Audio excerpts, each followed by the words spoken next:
How do you all like my thumbnails? Are they good? I'm actively avoiding that teeny bopper, vibrant color look that one frequently sees on YouTube. I'm also trying to avoid that slack-jaw surprise look, backslash clickbait thumbnail. Do you know the one I'm talking about? It's like, or it's kind of like the look the one sees on like a prepubescent boy when they just found their dad's Playboy collection. Like, hi everyone, welcome to another episode of Campbell's Coins. This is a big episode. We're going over something that I have a huge passion for, and that is constitutional silver. Constitutional silver, what is it and why should you care? We'll go over all of that coming up. Welcome to the Constitutional series on the channel. This is part 1 of a 16-part series on constitutional silver. The series will dive into each denomination of constitutional silver in every aspect: the history, the type of coins, the years produced, size, weight, and last but not least, the silver. This video will be an introduction for this series covering just a generalization of constitutional silver, also known as junk silver.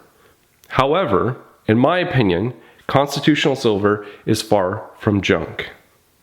I will have a separate video for each denomination available in the coming months. For a large part of America's financial history, coins were minted in silver and gold, per the Constitution. Now, what do I mean by that? By law, and per the Constitution, the only legal currency allowed for circulation in the United States is gold and silver. This has never changed, and it is still currently the law of the land. On a side note, if there's a demand for it, I'll make a video going over fiat currency and how it is nothing more than monopoly paper money. But what you should know at this moment is the Federal Reserve is not a government entity. It is a privately held and owned organization and ran by private individuals. Constitutional silver is simply U.S. currency minted prior to 1965. Up until that point, coins made for U.S. currency still followed the constitutional mandate and were minted containing 90% silver. The Coinage Act of 1965 eliminated silver from circulating in the United States. A reason for this act passing began around 1959.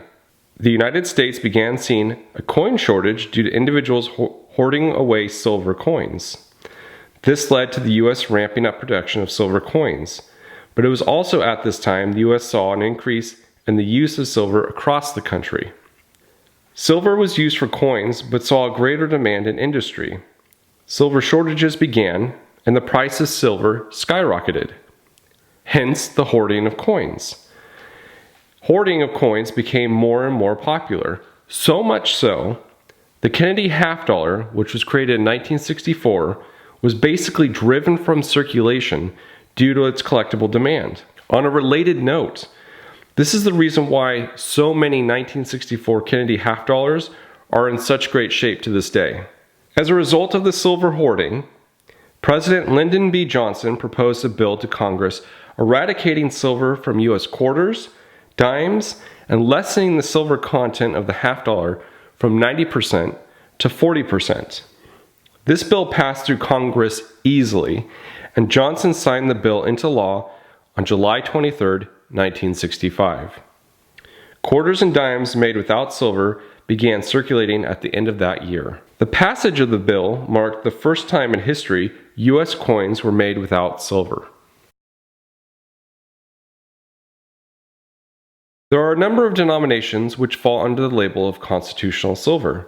These include Morgan dollars, minted from 1878 through 1904, and again in 1921. Peace dollars, minted from 1921 through 1928, and again in 1934 and 1935. Barber half dollars, which were minted from 1892 through 1915. Walking Liberty half dollars, which were minted from 1916 through 1947. Franklin half dollars, which were minted from 1948 through 1963, and Kennedy half dollars, which were minted in 1964 and 90% silver. From 1965 through 1970, Kennedy half dollars were minted with 40% silver.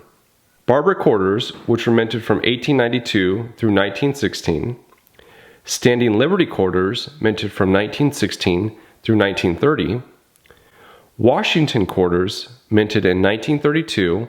There was a break and nothing was minted in 1933 due to the Depression, and then continued from 1934 to 1964.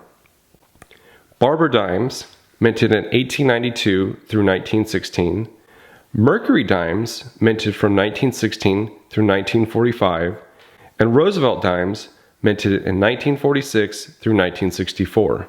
As I've mentioned in previous videos, these coins minted before 1965 were minted with 90% silver.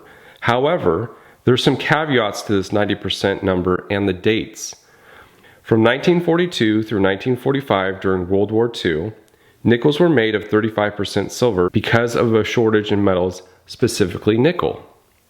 These are referred to as war nickels. Kennedy half dollars, made from 1965 through 1970, were made with 40% silver. After 1970, no coins meant for circulation were minted with silver. Some proof, special mint sets, and other commemorative coins were and still are produced with silver to this day. The Mint just announced its silver commemorative coins will no longer be produced with 90% silver, but instead with 100% 0.999 fine silver. So why should you collect constitutional silver? There are a number of reasons. The first being its scarcity. It's not being made anymore. There is a limited fixed supply. We know how many dimes, quarters, half dollars, and dollars were minted throughout the years, but we do not know how much of the original mintage remain. Many have been lost for the simple fact that gold has been treasured and silver has been trashed. If you dropped a quarter, would you worry about it or just keep moving on? Another reason we don't know is a ton of silver coins were melted down. Refiners, wholesalers melted 90% coins because the silver value within the coin is worth more than its face value. The melting of silver coins was done at numerous points within US history, primarily in the early 1920s and heavily so in the early 1980s when silver prices skyrocketed. In fact, it is perfectly legal for anyone to melt down pre-1965 silver coins. Why is it illegal to melt down pennies and nickels, but it is legal to melt down pre-65 silver coinage? The answer to that is because silver is no longer a metal used for coins in current circulation. This may change, but that is the current law, and many people take advantage and melt these coins down to produce their own silver products. The second reason is related to the first. Constitutional silver is also a canary bird in the coal mine analogy of sorts to the demand of silver.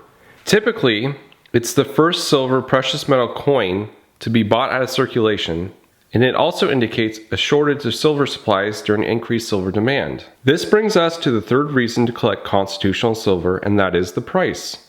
In a bear market, constitutional silver hovers anywhere from spot pricing to $1 above spot price. However, when a silver bull market hits, the premium for constitutional silver can command 10 to 30% premiums. The fourth reason goes to a dark place. Constitutional silver is the perfect silver to hold if the poopy hits the fan. This is because it is easily recognizable coins in dimes, quarters, and half dollars. Most coin designs in America have remained relatively unchanged for the better part of 80 years.